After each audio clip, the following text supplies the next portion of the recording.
Today we're going to give this desk such a high-end finish that no one will be able to resist buying it. Let me show you how I do it. I refinished this desk a couple years ago, and instead of selling it, we used it for my daughter during the e-learning days. She used it for third and some of fourth grade, so it's kind of messy. There's like crayon on it and all that kind of stuff. I love the look of it, but I just want to give it a total refresh, and that's what we're going to do today. I begin by taking off the hardware, and I am going to keep this hardware for the next project, but I'm taking it off, and I need to take these drawer slides off. These drawer slides are not as tricky as they seem. You just push down on one side and push up on the other side, those little levers, and it slides right out. Now this drawer, when I was taking it out and I was getting it ready, the drawer slide is damaged. So there are some repairs that I'm gonna have to do later on. I'll just put it aside for now because I need to sand this piece. The big wow factor on this piece is going to be the smooth finish. Now, I used chalk paint. I had already primed the piece before. So since I used chalk paint, I'm going to go in with 150 grit and sand the entire piece smooth. If this piece had been painted with latex paint, I'm not going to sand it, not with my sander, because the latex paint gets really, really hot and it becomes almost like gum, and it can actually ruin your sander. That's the biggest reason I use a chemical stripper to remove latex paint, because I can't sand it off, and usually there's like chips and gouges in it, so you want everything nice and smooth. So I end up using the chemical instead. But the chalk paint doesn't gummy up, so you can just sand right over it, which is so nice. And I sanded right over the transfers to remove them. It didn't record, I don't know why. For this chair, I had already primed it before, so now I just want to scuff sand because my prime job has a lot of brush strokes in it. Most likely the case is your piece doesn't have paint on it already, so you're painting a fresh piece of furniture, you're still going to want to scuff sand it. To do this smooth finish technique, we're going to scuff sand a whole lot. This is actually a 220 grit sanding pad that I'm going to use here. But if you don't have a sanding pad, just take your sanding thing, put it on something.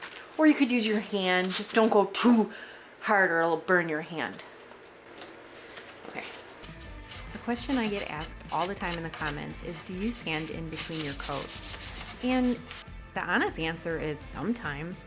I mean, sometimes I do and sometimes I don't. It just depends. This is a technique. This is not something that you have to do with every piece of furniture. This is like, if I'm painting a solid color, then I'm going to scuff sand a lot. I'm going to sand in between the coats. And I'll show you how I do it as we go along. But I don't do this with every piece. Please don't get me wrong.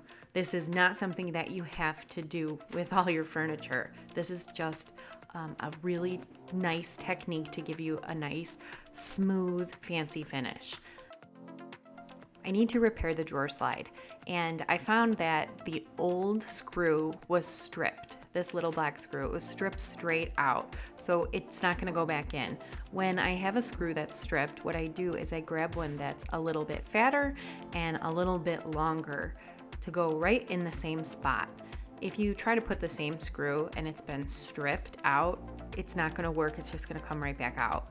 So you have to go with a little bit longer or a little bit wider to replace it.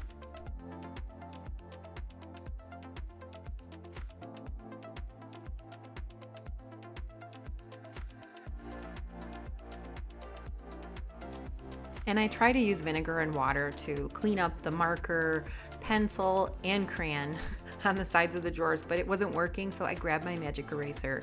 And I think this is just like a generic brand magic eraser. I have them. I keep a box of them at all times because they really clean up if you have stuff that you can't clean up with your cleaner, a magic eraser is really magic. So now I continue just cleaning down the rest of my piece with my vinegar and water because there's a lot of dust and, from sanding and stuff.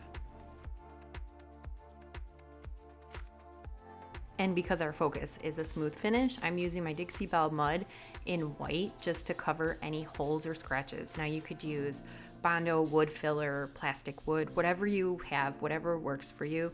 It's pretty much all the same stuff. I'm just gonna fill it in with my spackler, and then once it dries, I come back and I just smooth it nice and flush.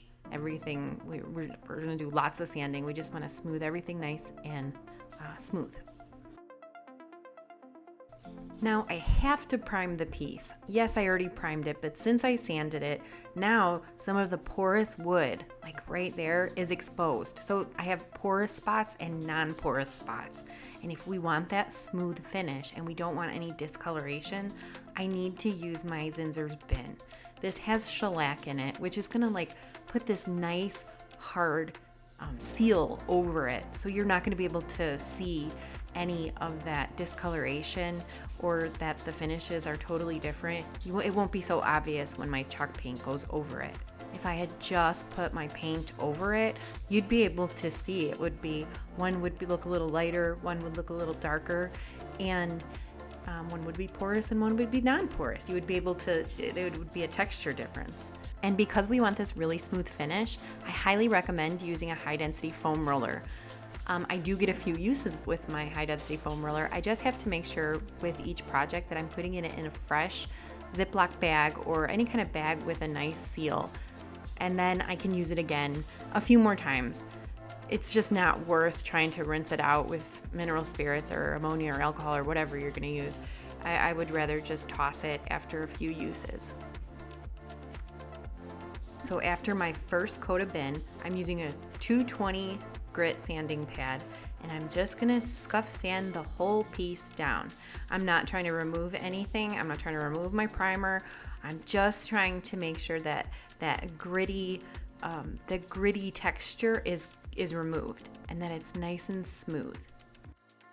For the primer, I do put a little bit of pressure on my hand because the primer is really, really strong. It's not coming off, but I do put a little bit of pressure because I want it to be very smooth. Now, when I'm gonna do that with my paint, I'm gonna use a lot less pressure, but just a little bit of pressure and sanding, and then I'm gonna add my second coat, and I'm gonna do the same exact thing after my second coat with my 220 grit. So I scuffed with my 150, you could even use a 180, and then in between my primers, I'm at 220. Now to paint this, I decided to go with Lily Moon paint in the color Julia. This is a furniture paint that dries with a matte finish. It's a really nice paint. I just tried it. I wanted to see how it felt when I used the brush. So I'm gonna use the brush on the drawer, but then I end up using the roller on the rest of it. I really enjoy using this paint. I'm not sure if it's like a chalk style paint, but it does dry with the matte finish. It's pretty thin compared to like say chalk paint.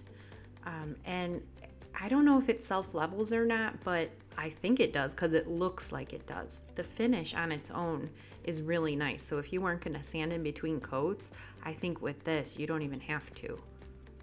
But we're being extra with this. So we are definitely sanding in between coats because I want you to see the amazing results when you do end up sanding in between versus not.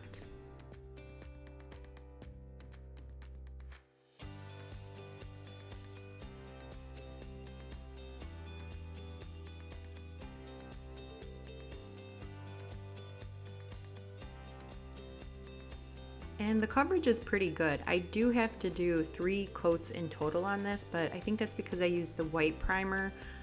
Maybe I would have been better off if I had a gray tint to it, but you know, I used the bin, so I don't. But so it did need 3 coats instead of 2, but that's not a big deal because I had enough paint.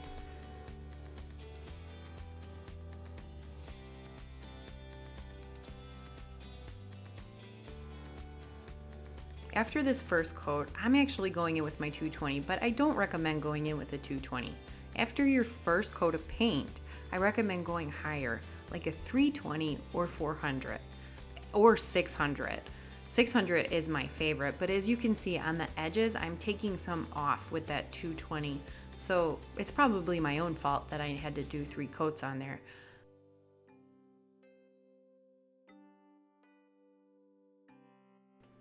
So the surface is noticeably smooth to the touch. When you feel it, it just feels so nice. There's no grit on there at all. And there's no hair or dust or anything like that because I sanded it. So now I just have to add my second coat all over the piece.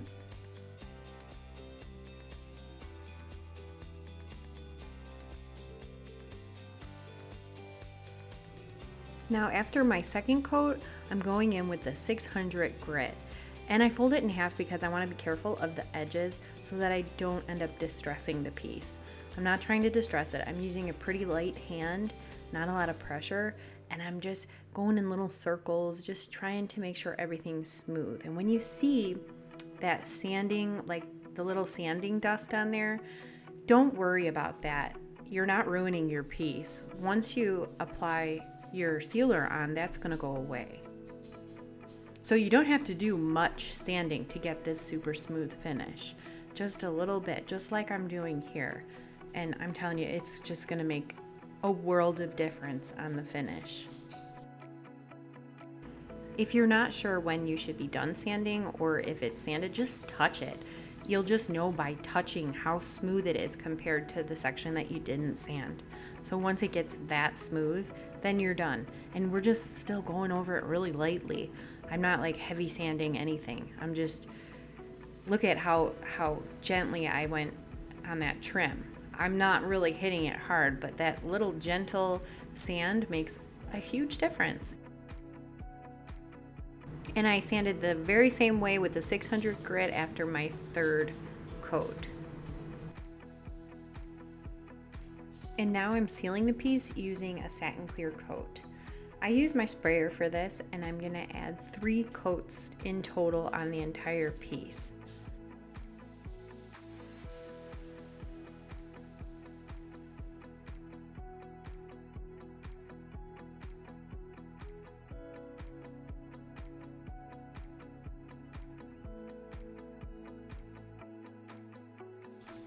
And after about an hour and a half or 2 hours of the clear coat sitting on there, it needs to sit on there for a little bit longer than an hour. Then I go with my 600 grit again, and I just kind of wipe it down a little bit. And if you had an 800 grit, that would be even better. Anything really high at this point between top coats. You're not taking the sealer off. This is just polishing. So basically the whole entire time after 220, you're just polishing. And of course I didn't forget about the chair. I prime, sand, paint, sand, and then seal and sand. So I follow the exact same process. And here's what it looks like. I uploaded this in 4K at 60 frames per second so you can see as close as what I'm seeing. Look at how it just shines. It's just so beautiful and smooth and shiny. And that's from sanding in between the coats and sanding in between the sealer. And because it's a wonderful paint. And something to keep in mind, I would be very careful, or maybe not even bother sanding something that you blended, because if you need to touch it up, it's really hard to get back to your original look without having to repaint the whole thing. Now, if you're just painting one solid color, I think this is a great way to showcase a more professional, high quality finish. If you like this video or you like the project, hit that like button and let me know. And if you're not already subscribed, I'd love it if you hit the subscribe button so I can see you next time.